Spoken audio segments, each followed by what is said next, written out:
Muadzin mengucapkan asyhadu an la ilaha illallah. Jawab asyhadu an la ilaha illallah, lalu diusap pada ujung matanya ini dengan mengucapkan raditu billahi rabban wa bil islami dinan wa bi sayyidina Muhammadin nabiyyan wa rasulah. Jadi semua bulu yang ada di wajah ini diusap semua. Nanti satu bulu yang ada di dahi kita atau di pipi kita atau di kumis atau di jenggot atau dimanapun, masa tidak ada satupun bulu yang terusap? Mesti terusap.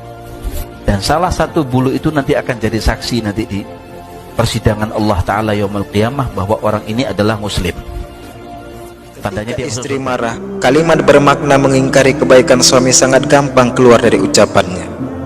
Kau selama ini tidak pernah baik padaku, sungguh cintamu palsu. Semua kebaikan yang selama ini diperjuangkan suami demi istrinya, peras keringat banting tulang, hilang seketika tanpa bekas karena kesalahan yang dibuat oleh suami. Ada suami yang memang bisa sabar menghadapi istri seperti ini. Dia hanya bisa elus dada dan banyak istighfar ketika mendengar ucapan kufur istrinya. Tapi apa semua suami bisa seperti itu? Belum tentu. Tidak semua suami bisa sabar ketika mendengar istrinya meniadakan kebaikan yang telah suami perjuangkan. Sehingga pada hadis riwayat Bukhari nomor 5197 dan riwayat Muslim nomor 907 ditegaskan jamaah bahwa kebiasaan istri yang gampang berucap kalimat meniadakan perjuangan suaminya akan menyebabkan si istri menderita nanti di akhirat, yaitu akan mengakibatkan si istri menjadi penghuni neraka. Ada sebuah hadis qudsi, air laut setiap hari 3 kali minta izin sama Allah untuk menghabiskan manusia. Tapi Allah bertahan, jangan dulu. Setiap hari berapa kali? 3 kali. Menurut saya air laut sudah sakit hati sama manusia. Benar-benar kecewa air laut.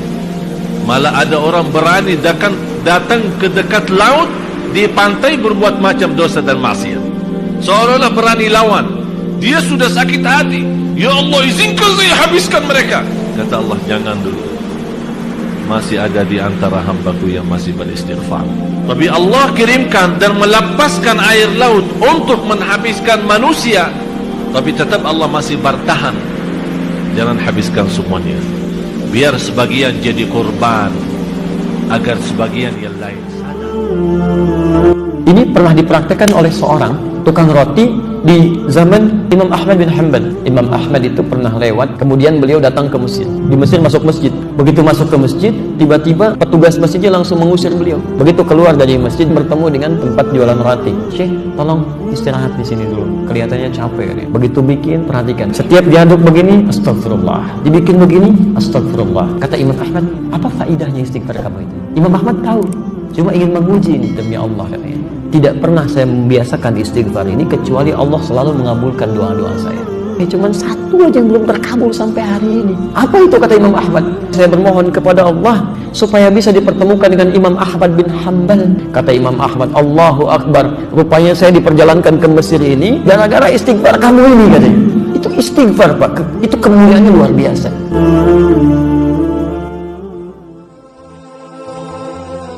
Ketika terjadi pembebasan kota Makkah, Fathu Makkah, itu semua sahabat itu pulang ke rumah-rumah mereka masing-masing. Tapi Rasulullah tidak pulang ke rumahnya yang ada di Makkah. Beliau pergi jauh ke Ma'lab dan kemudian beliau membuat tenda persis di sebelah makamnya Khadijah. Setelah itu malam-malam beliau nggak mau diganggu, mau berduaan aja dengan Khadijah. Beliau duduk di depan makamnya Khadijah, kemudian curhat kepada Khadijah sambil menangis di depan makamnya Khadijah. Rasulullah mengatakan, kamu benar ya Khadijah, kamu benar.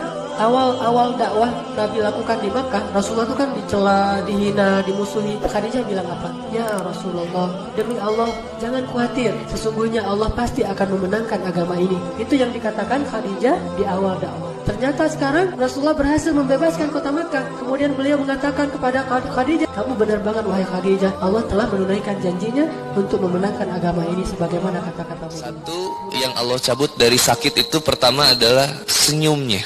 Maka seseorang yang sakit akan sulit untuk tersenyum. Kemudian yang kedua yang dicabut adalah selera makannya. Dan yang ketiga adalah dosanya. Allah hapuskan dosanya bagi setiap seseorang yang dilanda sakit dan dia sabar dengan penyakitnya. Tapi luar biasanya Allah akan kembalikan dua hal, tapi Allah tidak kembalikan satu hal. Ketika dia sudah sehat, Allah kembalikan senyumnya dan Allah kembalikan selera makannya. Namun yang ketiga, dosanya nggak dikembaliin. Itu saking baiknya Allah sama hambanya. Allah cabut tadi nikmat sehat, nikmat selera makannya dan dosanya, tapi tidak dengan kemudian dosanya Allah kembalikan. Maka Allah senantiasa mencintai hamba-hambanya. Seandainya hambanya terus bersabar dalam setiap apapun yang menimpa dalam dirinya. Semoga kita semua diberikan kesehatan, tidak hanya sehat raganya. Puas-puasnya sapi, makanannya cuma rumput. Manusia kalau sudah puas itu aspal, kabel telepon, minumnya solar.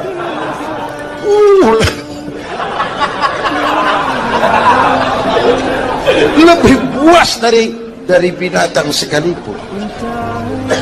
Agar akal bisa mengendalikan nafsu, Allah menurunkan agama, bukan menghilangkan, mengendalikan, mengatur. Manusia tanpa nafsu bukan manusia.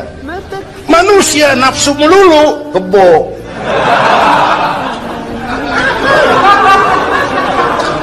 Islam nih, agama nih nggak ngilangin nafsu, ngatur supaya sesuatu pada tempat. Antum kalau sedang menjalani kebaikan, tiba-tiba kehilangan dunianya misal, itu dibuat oleh Allah supaya namanya sering disebut.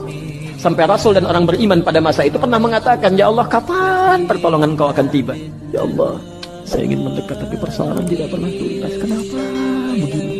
Yakinkan pada hati antum, itu antum sedang mencapai tingkat yang paling tinggi.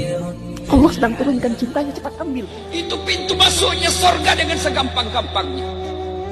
Biarkan orang menghinamu, biarkan kau kontra-kontra rumah, biarkan pekerjaanmu seadanya, tapi kau muliakan orang tuamu. Itu yang membuat kamu gampang masuk surga. Biar tinggi pangkatmu, duitmu banyak, tabunganmu bermiliar-miliar, tapi kau lalaikan orang tuamu, demi Allah kau tidak akan masuk surga. Jibril, Mikail dan Israfil. Dan Allah berkata kepadanya, ambil nyawa dari malaikat Mikail. Maka nyawa malaikat Mikail pun dicabut. Dan Allah berkata, siapa yang masih tersisa? Malaikat Israel menjawab, engkau, Jibril dan Israfil. Maka Allah memerintahkannya untuk mencabut nyawa malaikat Israfil. Kemudian giliran malaikat Jibril. Jibril sampai tersungkur dan sayapnya terlepas sambil menuju Allah Subhanahu wa Ta'ala. Dan ia meninggal dalam bertasbih Subhanallah. Maka tersisalah malaikat Israel dan Allah Azza wa Jalla. Allah pun berfirman kepadanya, hai malakul maut, tidakkah kamu mendengar firmanku? Tidakkah engkau tahu setiap yang bernyawa itu akan merasakan mati? Aku jadikan engkau untuk tugas itu dan engkau juga harus mati.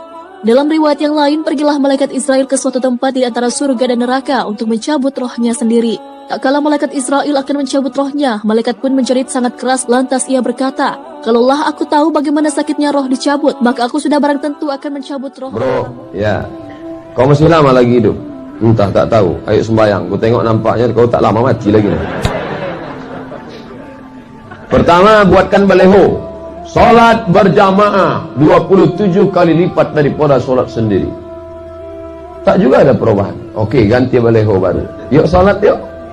Tak juga ada perubahan. Salatlah, besok kau mati.